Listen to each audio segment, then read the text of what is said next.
All right, here we are, our study of the book of Genesis, the foundational book or the foundation book of the Bible. This is lesson number 4, and the title of this lesson is Old Earth versus Young Earth. All right, in our last lesson we talked about Genesis chapter 1 verse 1, and we reviewed the idea that the Bible describes in the first verse the creation of the time, space, matter continuum that is our universe.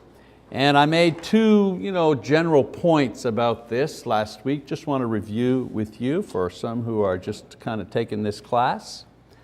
Scientists and philosophers have described our universe as a thing which is comprised in its essence of 3 elements. Not preachers who say this. Scientists and philosophers say the universe is comprised of time, space, and matter, which also includes energy.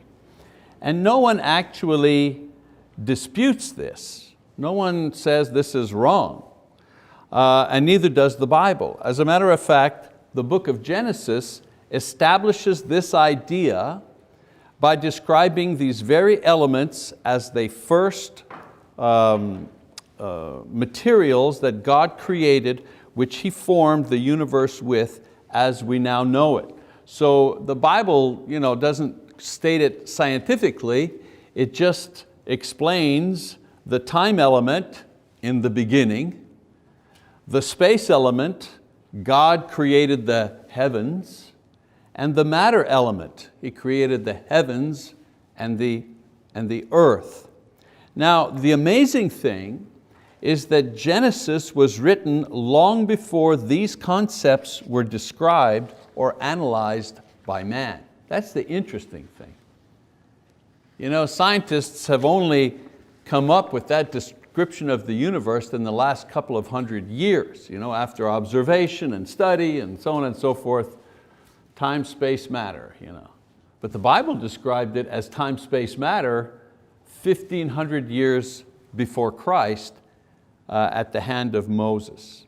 And yet what he says is in perfect harmony with what humans have discovered about the universe thousands of years later. So these people that say, science and the Bible, you can't, it's one or the other. It's not one or the other. They do complement each other. The Bible isn't a science book. We don't go to the Bible to learn about science, but it doesn't contradict good science anyways. Another thing that we talked about last week is that in the first verse of the Bible, God provides the information to refute major ideological errors that crept up thousands of years after the events and after the writing of Genesis. I said to you last week, it's as if God knew all of the crazy things that men were going to think up, and in the first verse of Genesis, the first book, the first verse of Genesis, He kind of gives us the way to refute these ideas. So Genesis chapter 1 verse 1 is not only the foundation of the book of Genesis and the Bible, it's the foundation for our thinking and our perception of God, our perception of the universe, as well as our perception of mankind. Okay, so that's just a little review there, a little going back over the things that we talked about last time.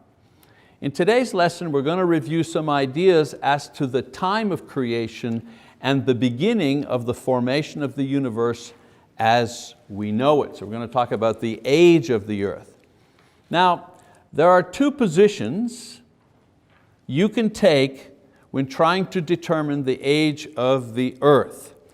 You can take the old earth theory. The earth is millions to billions of years old.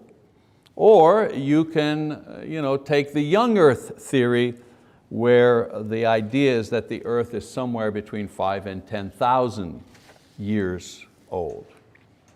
Now the very old view, that's what we're going to talk about first. The very old view of the earth is held mainly by evolutionists because they believe that matter is eternal. When you ask an atheist or an evolutionist, where does all this come from? Where all this matter come from? Their answer is, well, it was always there. And then they say, well, it was always there, and then this matter was affected in some way.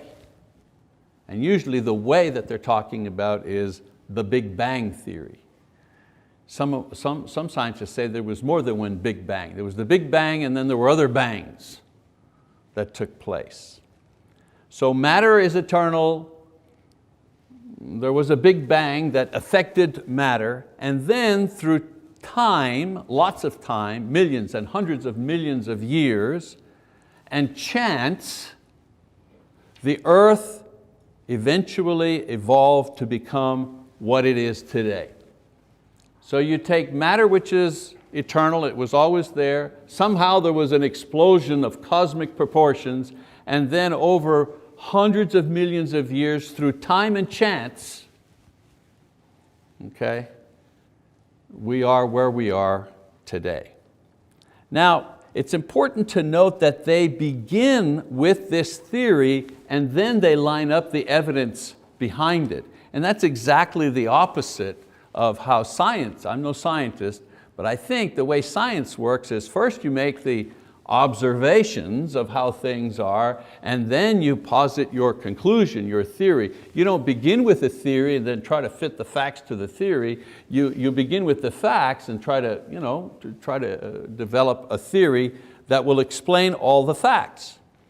Now the basis of their proof, and we're still talking about the old earth theory, is expressed in the geological chart created to represent the development of the earth throughout the ages. Now, this is an artist's rendition of the evolutionary model. It's not really how the earth really is, okay? And I mean, there are any number of these charts, right? There are hundreds of them. I chose this one here because it was fairly easy to reproduce and it's quite colorful, but there are all kinds of charts, geological charts like this, but they all follow the same premise, however. And so, based on this chart, evolutionists say that life begins or began with simple creatures who died and left fossil records. Fossil records are bone or imprints into rocks. And as life grew more complex, well then, scientists would find more complex fossils that were formed in succeeding layers of rock and mud and so on and so forth. So for example, in the bottom layer of rock, if they were doing an archaeological dig, and they were looking at the various stratas, they would say when you get to the very bottom, 900 billion to 900 million years to several billion years, when you get to the very bottom, well, what you find down there are the fossils of very simple creatures, one-cell creatures. And as you go up, the creatures become more complex. So when you get to the 10 million, the 10 million year zone, then you have more complex creatures that you find there. The diagram that is shown here is not really based on what actually has been found anywhere on earth. There's no clear record that reflects this picture has been found by geologists. Geologists will say, well, this is kind of how it is, but it's not exactly how it is. The problem is that this picture, and this type of picture used in schools, is the image used to describe the evolutionary model, but, here's the big but, it has not been proven by actual evidence in the earth. And so the picture is a nice image to try to explain how evolution works. The simple creatures, we found evidence of them at a very early age in the bottom and the more complex creatures at the top. Okay. But this is just a theory. What happens is that when fossils are found, they're dated according to this theory. Remember I said you start with a theory and you add the facts, so they start with this theory and they add the facts to this theory. Now, there's no clock here, there's no record There's no way to accurately date a fossil beyond 60,000 years. You can't, you know, carbon dating is the main way that they do that. Carbon dating can only go back 60,000 years, no more than that. Actually, between 58 and 62,000. So if scientists find a bone or a fragment or a fossil record, they can, through carbon dating, they can tell if it's 100 or 500 or 1,000, all the way to 60,000, but beyond that, they can't tell accurately. So what do? What they do is anything beyond 60,000 years old, they put it into the category artificially created by this evolutionary model and arbitrarily give it an old date. So with this system, something that is found could just as well be 7,000 years old or 7 million years old. I mean, there's no accurate way to tell beyond a certain number of years in theory. And the things that I was reading in preparation for this class, carbon dating is not an exact science. So the problem with the old age theory of the earth is that there are several inconsistencies both theoretically and observationally with this system. Let's take the theory first.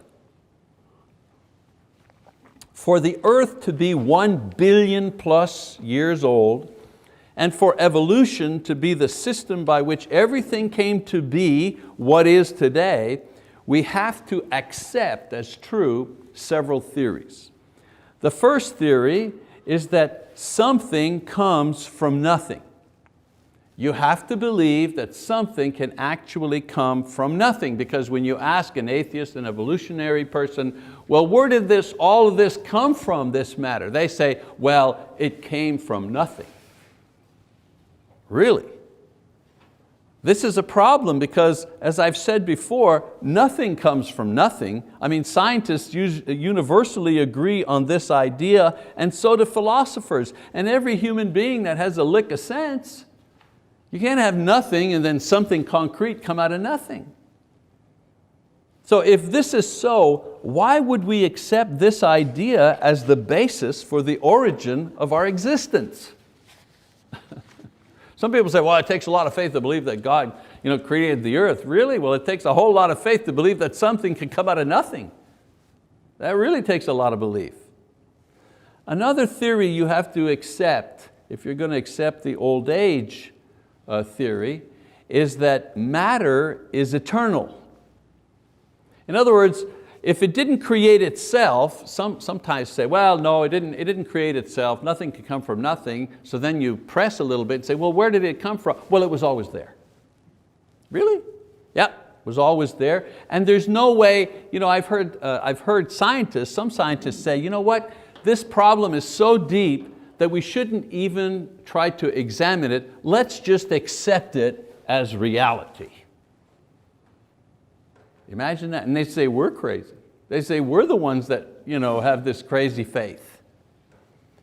Simple observation, of course, demonstrates that matter is not eternal. I mean, fire uses up energy. And we all know that we're becoming less than we were. I tell my kids all the time, I'm not the man I used to be. I'm getting worn out. Stars burn up, don't they? So if things have an end, logically they must also have a beginning. You can't say matter is eternal and then watch matter be destroyed. So matter, if it has an end somehow, has a beginning. It comes from somewhere. All right, another theoretical problem if you buy into the old earth, and that is unlimited time and random selection is actually the method by which simple things, one-cell creatures, became complex things like human beings. If you press and say, well, how does that happen? How do you start with a little creature like this and then it becomes a human being? How does that happen? Their answer is, well, through a process of selection, the strong survive, adaptation to climate, adaptation to surrounding, through randomness over millions and billions of years, eventually we get to the way that we are. Well, there are also other scientists who are mathematicians, and they tell us that there is a point in mathematical probability, meaning when it's, if you have one, like if you like horse racing and you're a gambler and there's 7 horses in the race, your odds are not, 1 out of 7. They're not great odds, but 1 out of 7, right? Presidential election, 1 out of 2, But when you start getting to 1 out of 10 million or 1 out of 500 million, mathematically, mathematicians tell us when you get to those odds, well, what you're saying is it's impossible. Because there's a point where something becomes mathematically impossible, okay? So this business of over billions of years, one chance out of billions that this creature here evolved into this other creature, mathematically it becomes impossible. So the odds that this universe was created by time and chance are so great that they cannot be expressed in numbers. That's not an opinion, that's a stated fact. The odds that all of this came about through chance over millions of years, the odds against that are so great, mathematicians don't even have a way to express the numbers. That's how impossible it is. And I've heard some guys, they make the joke, that this universe was created by time and chance is about as possible as you take an electromagnet and you drag it through a junkyard and you come out with a 747. We're laughing, right? We say, do you know how much more complex the human body is than a 747? Now, for the earth to be 1 billion years old and for the evolutionary system to be the way that it happened also presents some observational problems. I was talking about philosophical problems, nothing comes from nothing, all that, but there's also some observational problems. The genealogical record doesn't match the facts. That's one of the observational problems. Geologists are continually finding complex creatures at the rock levels where only simple creatures should be located according to their chart. As a matter of fact, every form of complex creature has been found in the lower layers when they are examining layers of sediment. The best example is with dinosaurs, who were supposed to have lived 300 million years before man, according to the diagram. But the most famous contradiction of this were the tracks found in the Paluxy River in Texas, where in 1908, dinosaur tracks were found right next to human footprints. They were side by side. And these were authenticated in 1938 by a Dr. Roland Bird of the American Museum of Natural History. See what I'm saying here? In addition to these, there have been human footprints and carvings and tools and pottery found in rock layers supposedly 200 to 500 million years old. And that's, according to evolutionists, that's before man evolved. So the idea is that if we're going to believe this stratified model where the simple creatures are at the bottom and they evolve to the top to complex creatures, well, how do you explain complex creatures being at the bottom with the simple ones and simple ones being at the top with the complex one? If the evolutionary model is true, then there should be a fossil record showing how simple creatures transform from one species into a more complex species. These links have never been found. You ever hear people talk about the missing link? The missing link? Never mind about the missing link. There are millions of links that need to be there in order for the chain from one species to the other, for that to be complete as a fact, in order to have evidence about that. And they have not found any of these links. I was talking to Kim Wall. We know Kim teaches a lot of classes on creationism. And he was telling me this story. He says, imagine, if you wish, there's a pond, a big pond, okay? And you're examining this pond, you're interested in nature and so on and so forth. And you go to the bottom of the pond in the mud, at the bottom. What are you going to find? Well, you'll find slugs and those kind of little creatures down there at the bottom of the pond. And then in the water, there'll be fish and so on and so forth. And then when you get to the top of the pond, there may be lily pads and there may be dragonflies flying around there at the top, and if you go to the edge of the pond, you'll see some frogs and so on. And if you go a little further away from the pond, smaller creatures, rodents and so on and so forth, that's what you'll find. Now imagine if all of a sudden, wham, 1,000,000 tons of mud just falls on that pond. Like if there was a worldwide flood, okay? And that pond was frozen in time in sediment. And then 1,000 years later, scientists come along and they kind of carve, they excavate it, they carve it like a cake, to kind of examine all the layers, and they're looking at it and say, well, look at that. Well, simple creatures right there at the bottom, and look at that. There are fish a little more complicated. Well, look at that. Look, there are flying type of creatures at this level over here, and now we have mammals over here, and we have more complex creatures. Wow, so the simple creatures evolved into these, and these evolved into these. You could say that. But you could also say that all of these creatures, right, existed simultaneously in different environments. And they were frozen in time because of a catastrophic event that took place. I wonder what catastrophic event took place that solidified creatures as they moved, as they lived.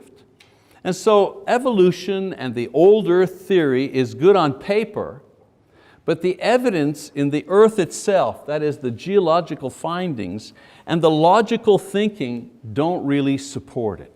It is the alternative answer for the origin of the universe for many people who actually just refuse to believe in God. Some people say, oh yeah, you're a preacher, you're just saying that, but I'm not.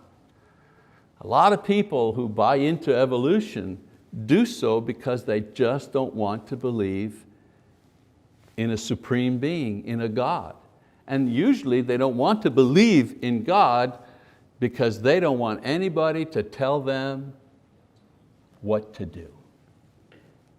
They don't want anybody to tell them how to live and what to do. So it's easier for them to hang on to this faulty model of how things came to be than to step into the light and accept the fact that there is a God.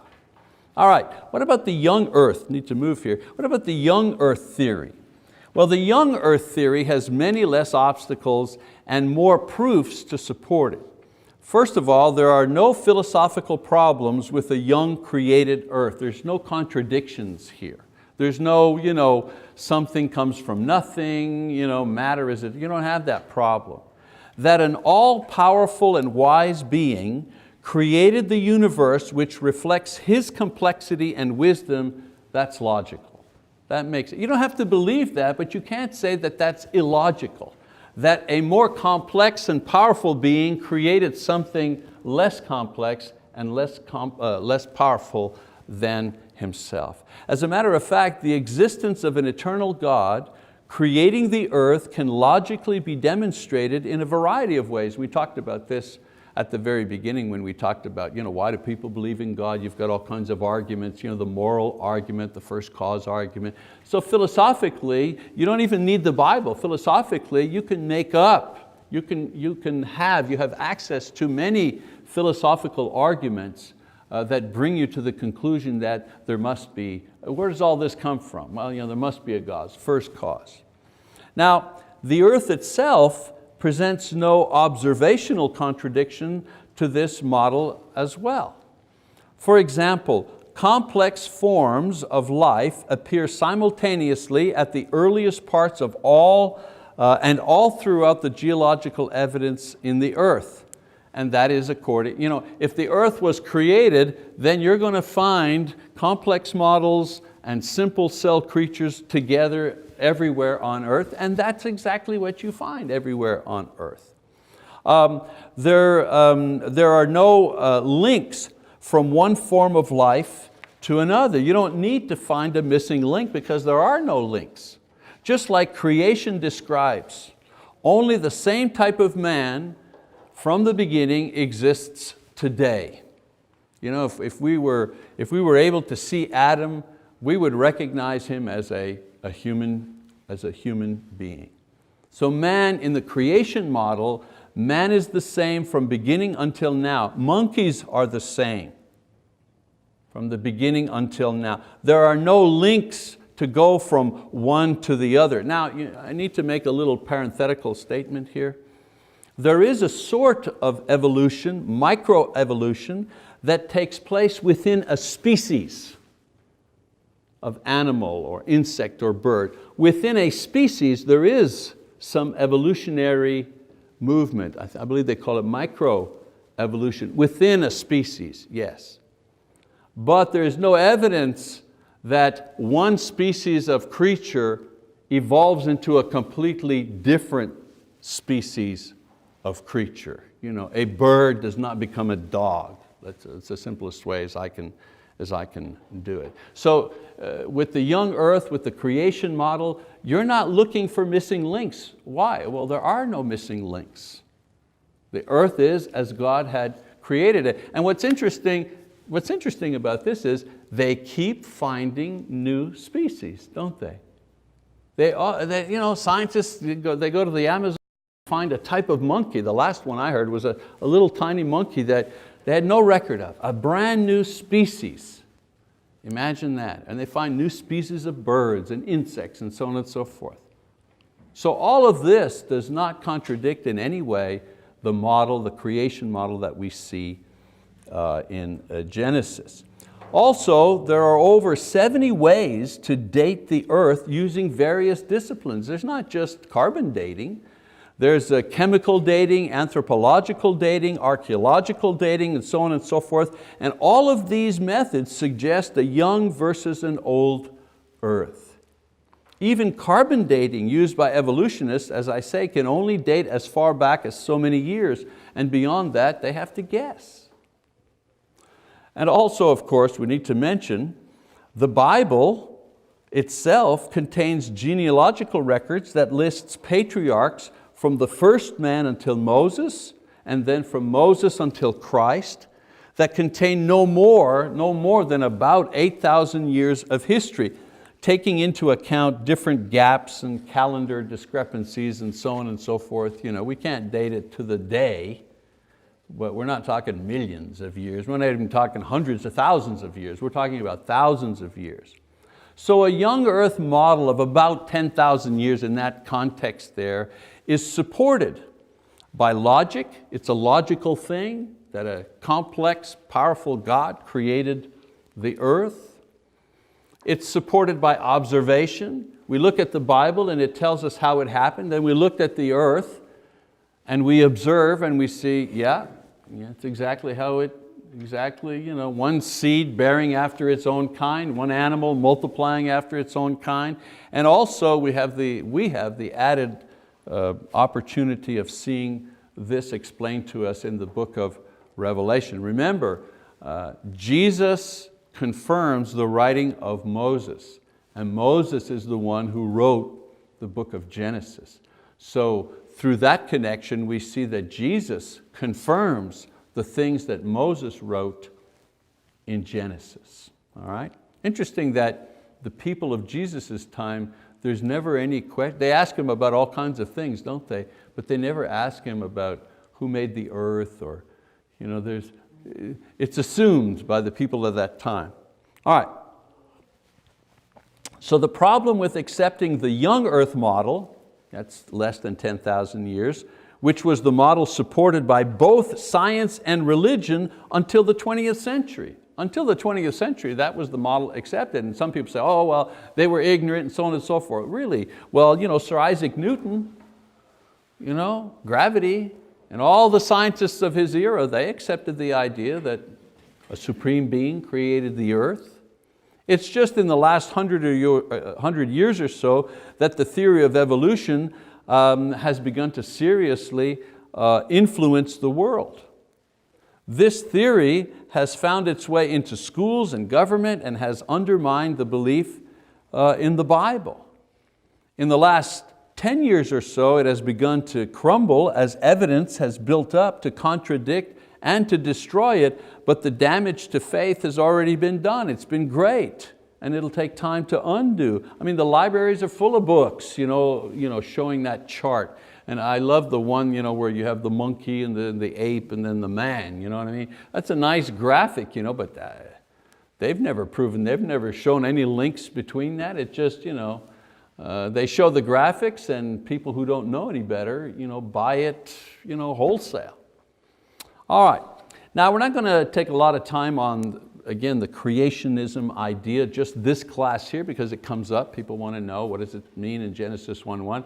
And of course, we have people in this congregation so more versed and certainly more well trained in talking about creationism. They could fill up 13 weeks talking just about that. But this course is about the book of Genesis, the entire book of Genesis. So starting next week, we're going to start moving into the text itself and looking at the story. I will spend one more period of time talking about those who try to reconcile Genesis 1 with evolution, theistic evolution, stuff like that. We'll look at that a little bit, but then we're going to move into the text itself, because this particular study is really going to be a textual study of the book of Genesis, looking at its themes and so on and so forth. Fascinating study. I hope you'll stay with it. All right, that's it for tonight. Thank you very much for your attention.